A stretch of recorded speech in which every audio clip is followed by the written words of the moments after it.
सज्जनों नमस्कार। आज हम मंगल और उसके मांगलिक प्रभावों पर चर्चा करेंगे। प्रथम भाव, चतुर्थ भाव, सप्तम भाव, अष्टम भाव और द्वादश भाव में मंगल की संस्थिति मांगलिक योग का निर्माण करती है। कहीं कहीं पर द्वितीय भाव में मंगल को भी मांगलिक की श्रेणी में रखा गया है।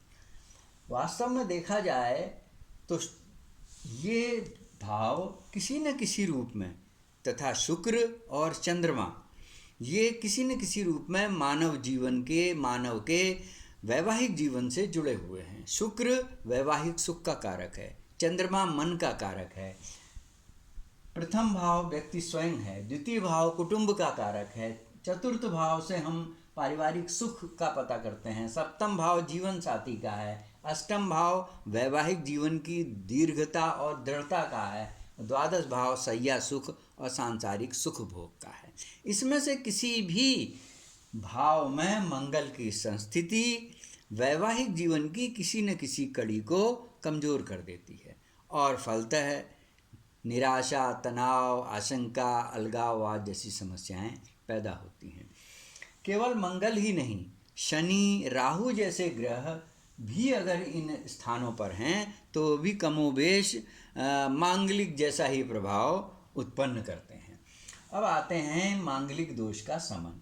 जिस भाव में मंगल हो दूसरी कुंडली में उसी स्थान पर अगर शनि और राहु होते हैं तो मांगलिक दोष का समन हो जाता है। उदाहरण के लिए अगर सप्तम में चतुर्थ भाव में मंगल है और दूसरे कुंडली में उसी में शनि राहु है तो मांगलिक दोष का समन माना जाएगा। वास्तव में प्रचंड मांगलिक दोष सप्तम भाव, अष्टम भाव और लग्न भाव में ही माना जाता है।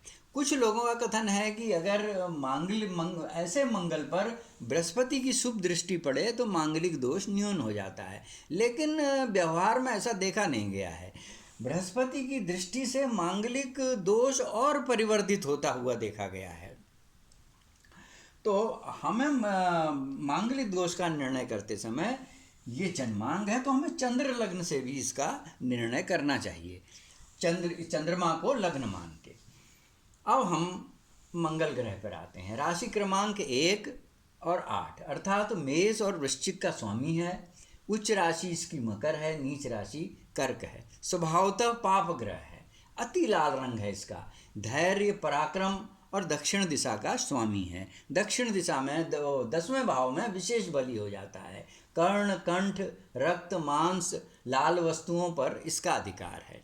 7वीं तो हर ग्रह की दृष्टि होती है, इसकी विशेष दृष्टि चौथे और 8वें स्थान पर है। अर्थात अगर ये 10वें स्थान में है तो 1, 2, 3, 4 इसकी लग्न में दृष्टि होगी, 5, 6, 7 इसकी चतुर्थ भाव में होगी और 8वीं दृष्टि इसकी पंचम भाव में होगी।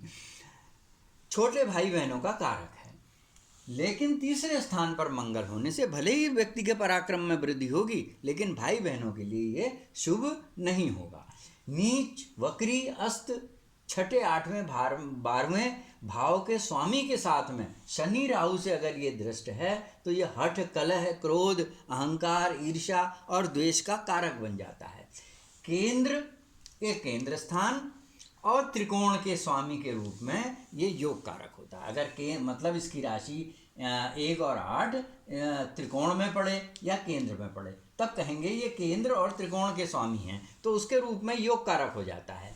मेष राशि में, वृश्चिक राशि में, मकर राशि में यदि ये केंद्र में हो मंगल तो यह रुचक नामक योग का निर्माण करता है जो अत्यंत शुभ योग माना जाता है।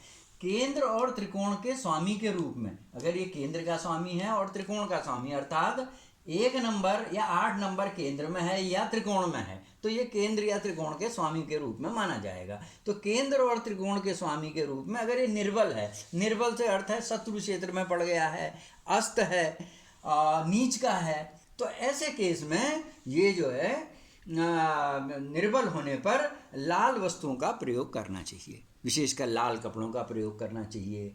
तीसरे, छठे, 8वें, 12वें भाव के स्वामी के रूप में अगर ये निर्बल है तब हमें इसकी पूजा पाठ करा के और दान पुण्य करा के इसकी शांति करनी चाहिए। मित्र ग्रह इसके सूर्य, चंद्रमा और गुरु हैं। शत्रु ग्रह इसके बुध और राहु हैं।